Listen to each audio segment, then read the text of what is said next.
Welcome back to The Whole Person Revolution, a podcast of Comet Magazine. I'm your host, Ann Snyder, and this summer we are foregrounding all things friendship. You might be thinking it's not an immediately rich topic for a serious cultural publication. A lot of us tend to think of friendship a little like food, basic, assumed, necessary, but background. But I've just started to wonder, in these years of social fabric tearing and pandemic strangeness, maybe the lack of intentional focus on this crown of the good life is part of our problem. With me to kick off a series of conversations around all this are Michael Van Pelt and Ray Pennings, whose own decades-long friendship hasn't only been a blessing to them, but has played a subtle, if significant, role in shaping Cardus, the public policy think tank that publishes Comment and therefore this podcast. Cardus is seeking to renew North American social architecture through a holistic bevy of policies, convenings, and the day-to-day intellectual hospitality that is all too needed in these days of suspicion and defensiveness. And part of what I've so appreciated about this mission is that it's embodied in an organizational culture and in the leadership that continues to shape that culture. As an old mentor of mine once said, we need to be the change in the world that we are seeking. And through their friendship and collaborative journey, Michael and Ray here have chosen just that integrity. Thank you both for joining the podcast today. Welcome. It's good to be here. So we're going to talk about all things friendship today, perhaps slightly more of a blended conversation between the professional way in which I know you both, but also the relationship that emanates from your leadership in this institution that has been so good to me, Cardus. Tell us a bit, if you would, about sort of the origins of this dynamic between the character of your own friendship and the character of Cardus. Well, let's start in kind of similarities. Both Ray and I come out of the very same immigrant tradition. We sit in the same religious tradition. We came from a very similar church community as well. Ray and I have known each other since we were teenagers. We went to university together, and although we kind of, in some ways, traveled different roads as we grew up, Ray kind of pushed into the theological space, more interested in anthropology and theology. Michael more in kind of philosophy, kind of all over the world, kind of interests with no focus, and interested in the more kind of entrepreneurial business space as well. Part of that is there's a bit of a scrapper kind of underdog of the immigrant tradition. Partly maybe an underdog feel of going, we were kind of very deeply religious families that didn't kind of perfectly fit into the mainstream, and always trying to adjust on that basis. And just over time, our worlds kind of came together very much by similar missions about being passionate about what it means to be Christian in public life in some way or another. And that kind of, for two weird ducks, started when we were teenagers in university. Ray and I took on a major political project. We were both involved in politics, but that mission always kind of drove us being together. Besides all of the kind of, sociological characteristics of just immigrant families and immigrant communities being tightly knit together. I think there's one other thing that I'd love to share is, if I would observe it, and Ray, I'd be really interested in your thoughts on this. I look back and realize that Ray and I, as young men, never had significant mentors in both our immigrant and in our academic traditions. I'm a bit of an old man right now, and I'm still a little bit bitter about that idea, because there was actually good men and women who could have done that, and maybe it was partly Ray and my fault as well. But that actually threw us together. We ended up kind of playing that role together. I don't even think we planned it. We just knew that, if things are going to go wrong, and if you needed advice, if you needed to hang out and kind of talk through something, we became the default to the point where our world was so complicated that many people in our space, in our immigrant tradition, just didn't live in that space that we were living in. So sort of like surprise peer-to-peer mentoring between two people who had consistently found themselves on the edge of the inside of otherwise coherent worlds. What's interesting is if we look at the early projects we did together before Cardus, we became friends by doing more than being buddy friends. Both of us actually during university had other people that we would have described as our closest friends. Even though we got along, but we ended up just working on projects together and having overlapping larger social network groups, but we are and remain quite different. And actually it strikes me that our friendship is as rooted as much in our consciousness of our differences and the sense of our complementary skills, personalities. We are very different people, and yet we have learned to appreciate the other and know what the other is better at than we are. And we consistently sort of default to the other in their areas of strength without really a consciously ever having to say, you're good at this and I'm good at that. And somehow we have created a synergy in working together on projects in which we just have complementary skill sets. We do sort of like each other. I think anyway, I like Michael anyway. But it's not as if we've always been the most intimate buddy along the way. There have been other relationships alongside that, which has added to things. I have been reading quite a bit lately about startups, struck by how it seems like conventional wisdom to find a co-founder. A lot of people start with an idea and then find someone, and sometimes there's serendipity. Two people come together and it's mission aligned and boom. And you kind of had that, but there was this, there has also been this underlying friendship. But I'm curious if you have encountered another institution you admire that actually has a similar collaborative, mutually caring friendship dynamic that you've noted as sort of similar to your own as it has sort of infused the blood of Cardus.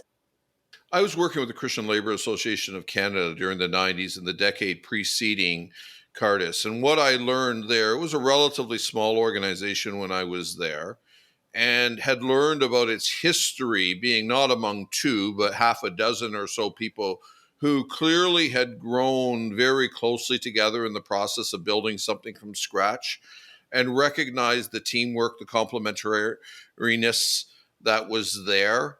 And so when I stepped into it, I stepped into a group of people that had a long history of working together, who had built those relationships well beyond the professional in the workplace. So I had something of that, but I don't think that was a conscious thing in terms of when we started Cardus. I was involved in sort of recruiting Michael to the Cardus, or at that point, the Work Research Foundation project. And it was very much a sense that he had certain skills that if we were going to get this thing off the ground, I knew I didn't have. And he was able to be the entrepreneur to take it to that next level. So it was very much more of a professional skill assessment. And he was the guy closest to me I knew I could trust, who I thought could do the job. That's an interesting kind of take, Ray, because remember, I was your best man.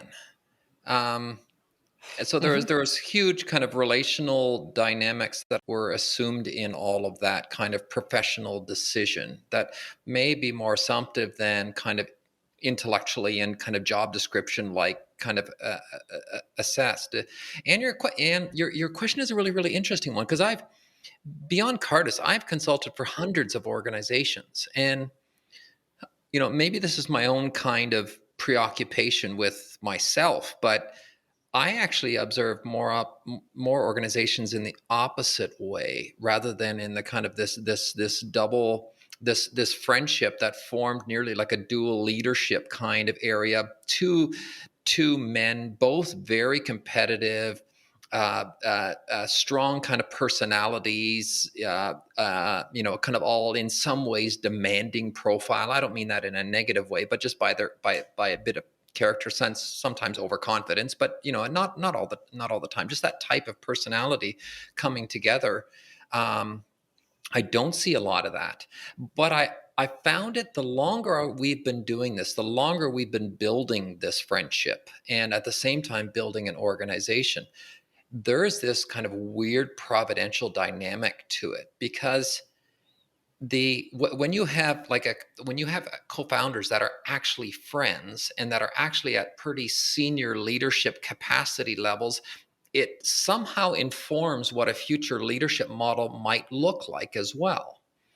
So you don't have the singular kind of high profile CEO that has just tremendous organizational capacity and just kind of executes it throughout the organization. It's a more collaborative way of kind of leading, and I think that defines Cardus today. And then the second side to that thought is it's hard to pull off the celebrity leader in this way. The amount of times I wish, as I was organizing and kind of trying to work at Cardus and build the institutional and organizational fabric, you just you desire a celebrity. It makes fundraising easier. It makes building profile easier. But one of the unintended consequences of not having a celebrity leader, just due to the nature of our friendship and the histories at which we come, is that you're building an institution. You're not building a person-centered or an individual-centered organization. And now, you know what, we talk so loftily about institutions, and we do actually truly believe that, as you do, Anne.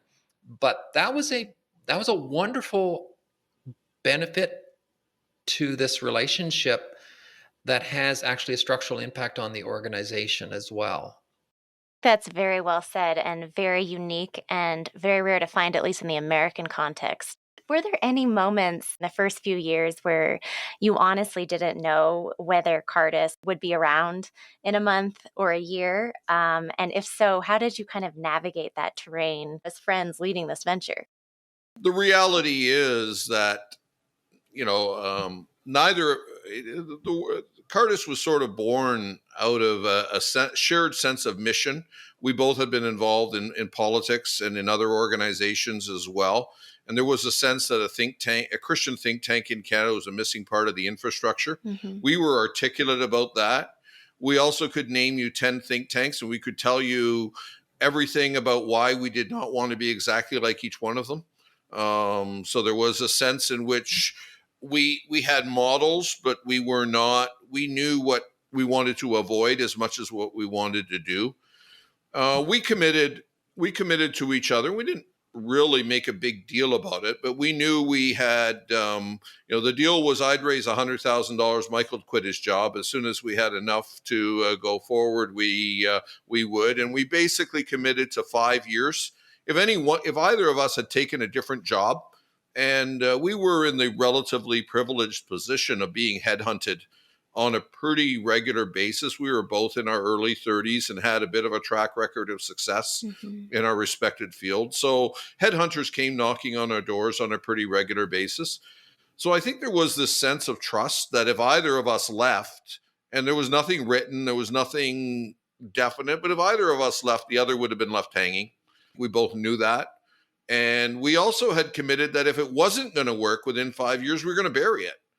We did not want a fringe organization sort of hobbling around. That was the framework within which we started.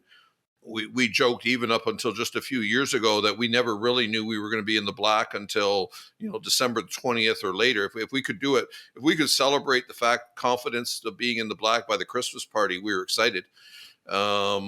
And we live that reality every year, and yet we have been in the black every year since 2004. But there's been there's a gut in your stomach from August 31st till the end of the year.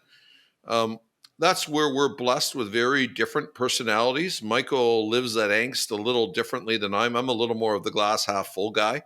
But I actually think that there is a providential blessing in our opposite dispositions towards that, in which when we needed the sobering sense of realism to make tough calls, that was at the table. And when we needed the optimism to get up the next day, that was at the table, just by virtue of the two of us being there. Right. And really every year, for half the year, we lived with angst, especially, 4 or 5 years later, when all of a sudden you hired first 4, then 8, then 10 people. They all had mortgages. They had everything else. You really felt indebted to making this work for the sake of the mission above all, but also for the sake of the people you'd hired. Yeah. That sounded really, really lofty. Let me give you a little bit more of a practical dynamic of that. It's way more fun to go down together than alone. Just pure, if this doesn't work, it's sure nice to have someone who it doesn't work with. So I was your insurance in case of failure? Is that what you're saying? I think it had a two-way kind of dynamic. I think it had a two-way, like, let's put it in a bit more eloquent way. When trouble, when kind of trouble and organizational challenge comes, it's just way better to work at it as two players. Just that kind of interaction, even at character levels, kind of took you up another notch to say, no, let's tackle this thing. We can make it happen. That's a realistic kind of illustration of what went on day to day. Did I ever think that Cardus wouldn't work? There's one side of me that says, no, there's no way. Like, I would never ever conceive of this thing not working. On the other hand, did I worry about it not working? Did I worry about it like not making ends meet, or making a wrong judgment call, or being, we would use different language at that time, but being canceled out of the space, those kind of numerous risks of organizations that in our case were articulately Christian and religious. So yes, on the one hand, I worried about those kind of things, and you try to mitigate that by just thinking deeply about how we as individuals and we as Christians might actually operate in a public square. But I am not sure that we ever kind of conceived of this not working. And maybe that's what we needed to do.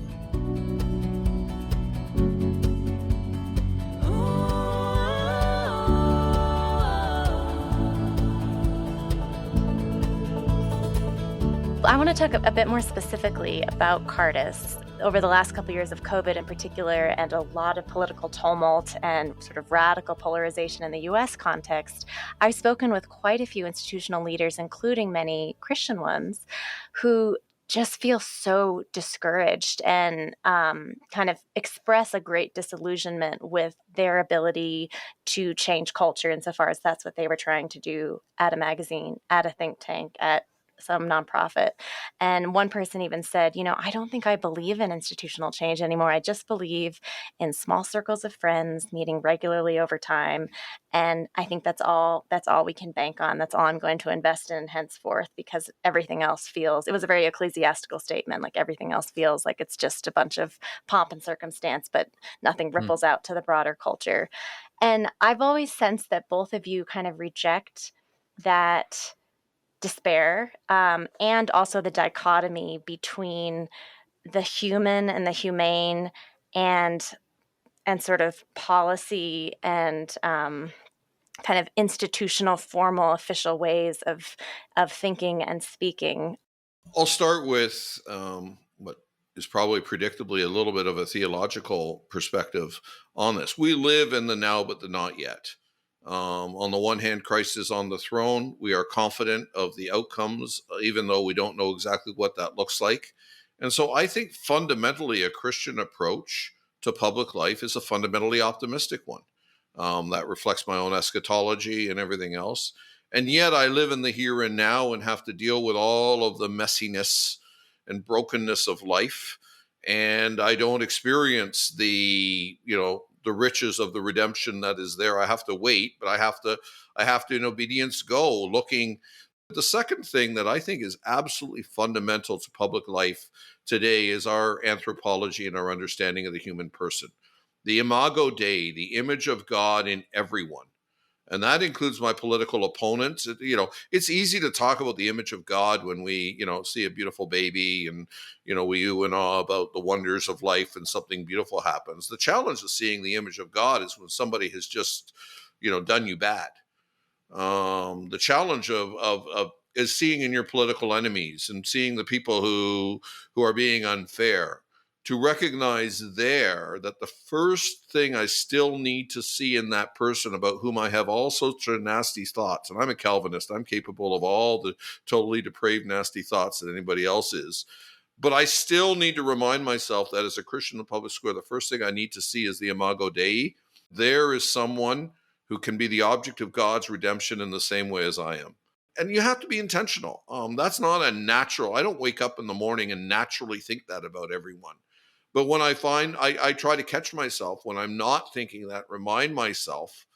And when you use that as a framework for going forward, then all of a sudden the problems get framed quite differently. I'm with Ray. Ray, you eloquently stated but let me kind of take it down to a bit more of the kind of character based. We need to have fun. Like, why get up in the morning and not be able to go into your vocational space and just not enjoy being together? We want to be curious. We want to be curious about the world. And if you're curious about the world, then you're curious about your colleague's life and their family, and you care about them. And then something happens and you end up loving them. It's this ridiculous kind of idea that we know is deeply rooted in the fact that Christ loved the world and has called us to love him and love our neighbor as ourselves, which oftentimes is hard to do, but in some ways just by being together you do that. And I've seen that at Cardus since day one. And then at some point in time you actually start thinking about it as an organizational strategy. And there's danger in that as well, because if you can do it with an authenticity that is not constructed or designed, it has real cultural power. So there's always a tension there. I think the other way for that to work, that kind of deep friendship and love for one another and fun being around while still getting a lot done, is just constantly hanging around the mission, kind of living out the mission in day-to-day life, in day-to-day conversation. And then the other one is having just a really credible sense of what it is that you can't do. Because when you think you can do everything, when we're so, and it's not that I'm not a focused person at the goals that we set, I am a focused person. But when you take those two seriously, your ability to kind of love, your ability to forgive, your ability to be curious, your ability to kind of go offside and hang around in a space that doesn't at the immediate point look like it's highly productive, really drops. Now, we've been doing this now for 20 some odd years. There is a tension that exists as an organization grows. You do run into just the dynamics around human resources that have to be managed, a growing diversity of players at the table, different kind of work ethics, different kind of ethnic traditions, and all of that kind of stuff. And that's where you need to have policy frameworks that are workable. And you know what? That's not that characteristic. You're right, Anne. It's deeply embedded into Cardus, but some of the players that we took on board immediately after Ray and I have put a probably as substantial stamp as Ray and I have on the organization. I just think of our colleague Dan Postma, who you know well, has such kind of cultural power in this space of kind of loving people unconditionally, but still like working his tail off and getting all kinds of stuff done that would take me 2 days and him 10 minutes. To be able to pull that off is a really powerful tool. Whether we can keep that in the long haul, I would love to be able to do that, but it's a question that we can't take for granted.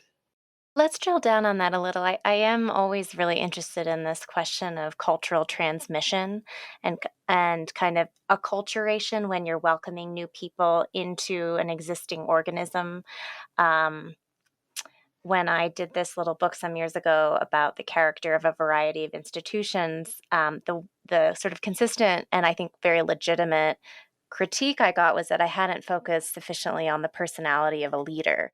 I was focusing more on the sort of first principle qualities and practices that an institution can do to yield a very healthy culture on a variety of metrics. And I had omitted, for a variety of reasons of who my audience was, the major ingredient of the actual particular personality of who's in charge. And I mentioned that to say many people, particularly in large corporations, highly, widely scaled organizations would say, "And you don't understand, like when a new CEO comes in, sometimes it can be instant. Like the next day, everything just feels different. And you kind of have to induct then incoming employees to this whole new milieu." So I'm curious, as Cardus has grown and you have had to restructure this organization multiple times, including expanding the circle of leadership, as you just invoked our beloved colleague Dan Postma. What have been some of the growing pains along the way? When it comes to sort of inducting people into a way of being, a way of relating? That's a really good question. There's no two ways about it. It's like the character of a CEO can have a dramatic impact on an organization very, very quickly, more often to the negative than to the positive, I would say. Even if it is to the positive, to how durable is that very quick change over the long life of an institution? I think there's two things that are kind of in a way of a different kind of animal or different kind of character. It's number one is just moderating your demand on what you actually think is right. To what extent do you just allow someone to travel a certain road and let that road go without kind of being overly directive on what that road should look like? And then number two, just both expecting what I would call kind of a recognition of error and the ability to forgive along the way, because then you're going to have maneuver that would, like, of course forgiveness is a critical Christian exercise, but it has very significant pragmatic organizational benefits. It allows maneuverability. It allows you to change course. And so at Cardus, I'm known all over the place for plan A, plan B, plan C, plan D. If plan A doesn't work, okay, we're not going to stop. We're just going to go to plan B. So let's figure out what plan B does. Now that's kind of a casual way of saying, you know what, that didn't work. You kind of messed up, or we messed up. And let's recalibrate this and take another shot at it. And kind of in that, you need a certain kind of forgiveness. You need a certain kind of recognition that by your collaborative efforts, you're going to be able to recalibrate together. If you can build that, then then you're kind of sailing. On the more organizational side, if I look at the history of Cardus, at some point, Ray and I, we knew there was a benefit to the two of us kind of working collaboratively together with kind of senior leader capacity. But at some point, we also recognized we were the problem because everything was kind of organizationally coming to us. And then at that point, we made a decision with actually the advice of a really wonderful gentleman by the name of Bill Vortman, who just kind of listened to us kind of talk through the challenges at that time and said, you know what, you guys need to bring in more leadership. And that's exactly what we did.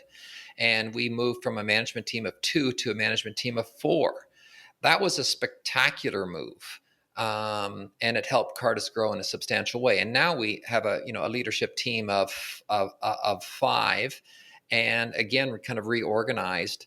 And those are more rooted in a sense of how do we grow with our existing structure and observe the weaknesses in our structure. And if the mission is really, really powerful, then live by the mission and not by the organizational design, and be flexible with your organizational design. Something to add is an understanding of the importance of institutions and structures. On the one hand, we are co-founders. Arguably, I hired Michael originally. On the other hand, he's the president. And we understood right at the beginning, you can't have co-presidents. So I report to Michael. Within the organization, I think there is a clear sense of, Ray and Michael, we're very different. We'll criticize each other. We'll take on each other very publicly, very openly. I actually think, part of that was just the candor of our personality and relationship. And early on, it was only the two of us. But as that's grown, I think that has grown with permission within the organization as a whole and within leadership to, there isn't huge deference to structures and authority. We try to encourage everyone to say their honest point of view, and, that's going to be rewarded. We're going to go with the best ideas regardless of where they came from. At the same time, we're an organization with 30 some odd employees today. There are structures and accountabilities, and when you have to rely on that, you have to be able to go and fall within those structures. And I think there was an element in which we've been able to both model that openness, and that fact that we're not a rigid chart sort of organization. We work in teams, we're candid, we're focused around mission. And I also, I'd be naive to suggest that that's equally felt at every level of the organization. I look around meetings and I see younger staff people coming forward, and sometimes I feel you've got more to give, and how do we get that out? How do we give you the courage to say your body language is telling me you're thinking what we're saying is full of crap, but you're not saying it. How do we get you to say it? Mm-hmm. And that takes permission, that takes learning, and that takes nuance. Mm-hmm. We have two offices.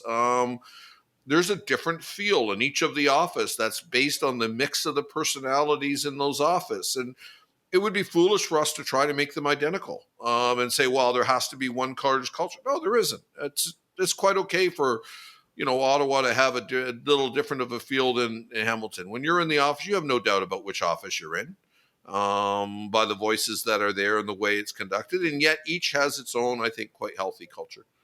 It's interesting. If you would assess this from a kind of an organizational theory perspective, like I know as I kind of look at our own organization, I'm going, this is great. It's a great space. It's a great place to work. It's got great history. And we just have literally, we have an absolutely wonderful reason to get up in the morning and work. Can this scale? I don't know about that. Like I'm not sure to what extent it can scale. And there's lots of leaders that I've looked at and admired, and to what extent have they been able to kind of build that kind of personal and professional, as you described it in the earlier question, and in an organization? Is that inherently limited by the size of an organization? I don't know the answer to that. But why not try it? It sure makes a lot of fun for people to go to work and still be highly productive at the same time. So there's a significant question from an organizational theory point of view, whether this is actually doable and scalable in other either business or not-for-profit kind of environments. I would be less confident about that than anything. I share your dubiousness, although it's worth giving it a shot.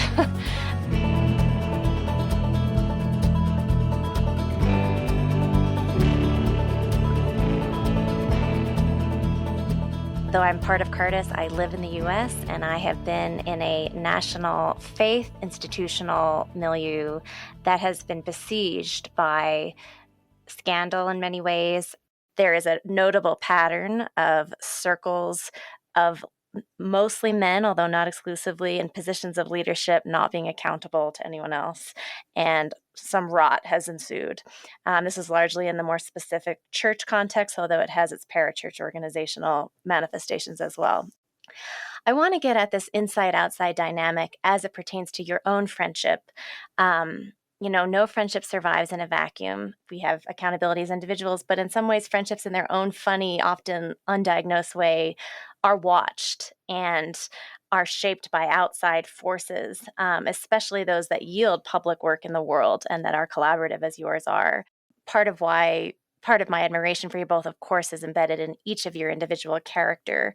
What would you say have been the checks, encouragements, guides, outside forces, be they institutions, other people, all the other elements of your lives that have been vital for your friendship as leaders of an organization not to be licensed for corruption, frankly, but actually a replenishing source of moral light? I'm wondering whether or not part of the answer is, in very different ways, we both know brokenness in our own personal lives, and we've traveled with each other through that. Michael and Deanie lost a son, and we went through that. I have some physical challenges. Michael's more than aware of that. So there is, at a very intimate, deep, existential level, sense in which we have traveled some journey together. And I I think that there is something about a relationship that has traveled through very deep waters that makes it a fundamentally different relationship than had those waters not there. And you can't manufacture that. Nobody wishes evil or looks for challenges of those sorts. But you know, they deepen things in a way that there is just a vulnerability and accountability. You've laid your soul totally bare to the other person in a certain sense. That just has an inherent accountability that doesn't even need words. We're all capable of brokenness. We're all capable of kind of making terrible wrongs. Like we all have that capability. We know that as people of faith, we know the brokenness that is not just out in the world. And history has proven that in even in, some of the most remarkable men and women in the world. You just read their biographies. The And friendship does have a really good way of moderating capacity for being single-minded, capacity like our pride, arrogance, short-sightedness, all of those weaknesses. That's one thing I have just had huge respect for Ray. We've hung around for many years since we've been teenagers, and the manner in which Ray will challenge me or kind of like create an alternative argument um, has always been a kind of a gentle pressing. So it's not this kind of like hit someone over the head, and I want to honor that. And I hope I've been the same. I hope I have the same way, and I want to honor my colleagues, and that's a huge motivation to me to not allow all of the temptations of the world and to kind of take over your way of life. And it's not that happens. We actually are all broken people. And how does that get mitigated, and how does that prevent us from forms of corruption, forms of kind of personal weakness that end up showing in public life, all of those kind of issues?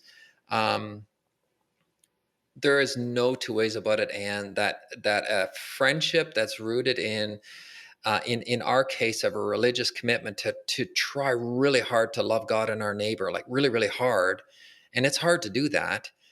That's a wonderful gift. And it's not just Ray and myself that our friendship. Both Ray and I are blessed with stable families. We're blessed with stable marriages. It's really cool when your wife loves you and at the same time, creates, forces boundaries, forces accountability, helps you see who you are, what your weaknesses are, what your strengths are, gives you hope for the future when you don't have it. We are wonderfully blessed by that, and not everyone has that. To have to live in a place of leadership in a broken relationship or a broken marriage or in a broken family, all those kind of things, it can be done. Of course it can be done. And there's numerous examples of that. But we are both blessed in that manner. And as Cardus grows, I hope that we're creating an environment beyond that where it's like, okay, I like let's talk about this. Let's challenge each other. Let's do it in a way that's kind of fun and but meaningful, not passive aggressive, but still like kind of direct and gentle at the same time. And we're going to have to work at that as an organization, especially as we grow larger, especially as you have as organizational kind of structures in the way sometime of that kind of personal relationship. Can I just make this just very, very practical? Very early on, Michael and I would be on the phone several times a day because we were the only two. As we grew to a larger leadership team, and I don't think it was day one, but relatively early in the process, we instigated a practice. We have an executive meeting once a month, one day a month. We start at 9:30. It's rarely before 11 that we're into the business of the day. We do a round table in which we encourage everyone around the table to share what's going on in their lives, to share the challenges. And it's not forced. You're free to say what you want one way or the other. But obviously, Michael and I began this. We knew an awful lot about each other. We knew the challenges of, everything from parenting to church membership to friendship to being on boards of other organizations. And we would use this as a spot to be a sounding board for each other and to share our burdens and occasionally cry together and regularly pray for each other. And that continues to be part of our executive leadership model. So, a third of our executive leadership time at meetings is actually spent at a round table. I'm guessing in terms of a third, but it's substantial.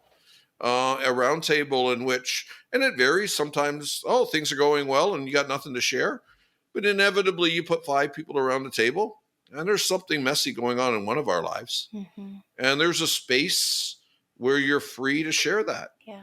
When I know you're dealing with all sorts of challenging stuff in your personal life, or you're on this board and you have no idea where to go, we all have finite creative energy.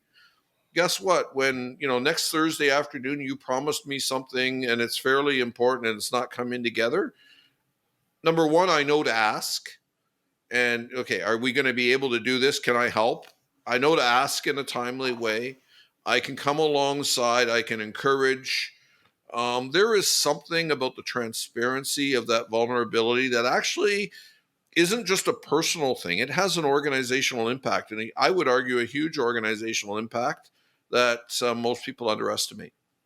Yeah, and you need a whole lot of silliness, though, because like life is difficult, life is tough. There's a lot of suffering in the world. There's a lot of grieving going on, and especially in the think tank space, when you kind of look at kind of social cultural trends, if you don't live with a little bit of silliness, Ray is 100% right. Just add a little silliness to that, and you're in good shape. It was the silliness that cinched my yes to you guys. So yes, amen. I'm gonna just end on if you'll allow me, a slightly personal question, which is, what has been a joy to learn about the other in the course of building together and leading together? Michael thinks much bigger than I do. And I can think of places in which we have gone, and I was thinking of a particular, in a very practical way, of even raising money along the way. And I had a dollar number in mind, and we're in a meeting. And somewhere during the course of the meeting, the intuitions are there, and you have a sense of the donor's passion and everything else. And a zero gets added to the ask, and it gets accepted. I'm not certain that I would be able to do that 20 years ago. I think there is something about the fact that donor relationship is really a measure of passion more than it is of capacity or anything else, and learning to really understand, cultivate, and realize the passions of others, as much as anything in terms of that. I'm much more attentive to that. I'm a little more of a cognitive, rational, linear thinker.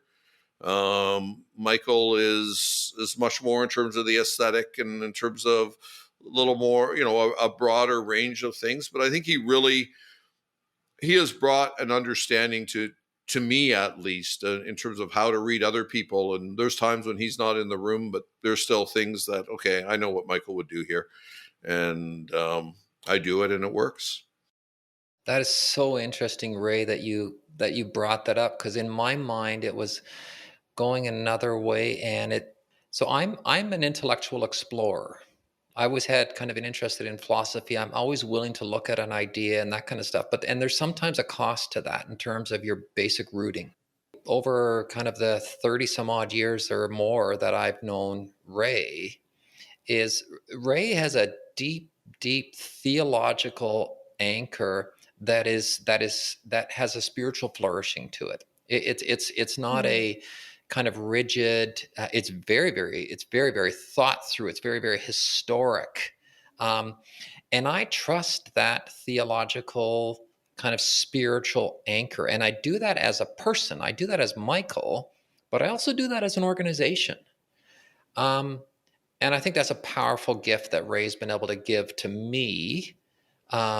Sometimes I feel very selfish about it because it's oftentimes not really a two-way street on that particular front. To be kind of theologically kind of anchored and spiritually and inspired by your colleague is a wonderful gift. And yeah, that I see that play out in the organization. You know what, Anne, I can't help. Am I allowed to share a couple lines from the introductory poem of the upcoming friendship edition, or will you just be Oh, furious at yes. me? Whet our listeners' appetite, please. So I'm just going to just read a few lines of it because it just captures it so powerfully.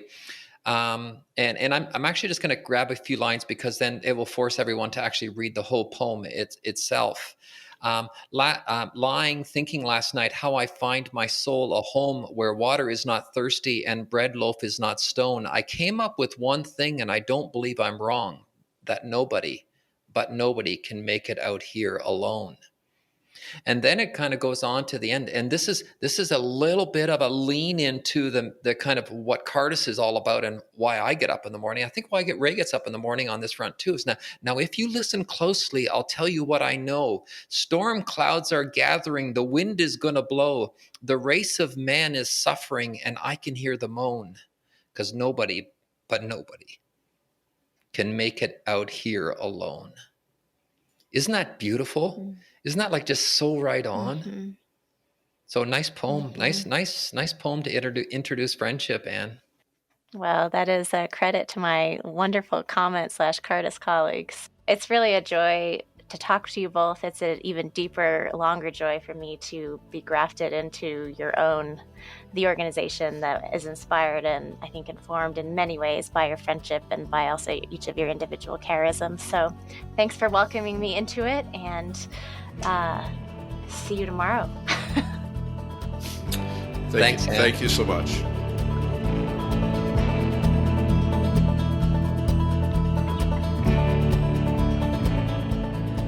Thanks for listening to the Whole Person Revolution podcast, which is as much a cultural compass for comment as it is an incarnate witness of the hope we explore in our pages. Like what you heard? Check out this podcast's intellectual seedbed at www.comment.org, where you'll find an artistic rendering of essays that shed light on the very real shadows afflicting the peace of our commons today, but also the many cracks of light. And consider joining us. You can write, you can read, you can host a comment supper in your neighborhood, or you can suggest questions that are pressing upon your desire to be an agent of grace and truth and gentleness and trustworthiness. We want to hear from you, and we need to learn from you. Write to us at comment@cardus.ca and expect a sincere exchange. We're honored to have you within our orbit and to pilgrim together toward wholeness in a world splintering against it. The Whole Person Revolution is hosted by Comment Magazine, produced and with original music by Ali Crummy, audience strategy by Matt Crummy. I'm Ann Snyder, and I'll see you next week.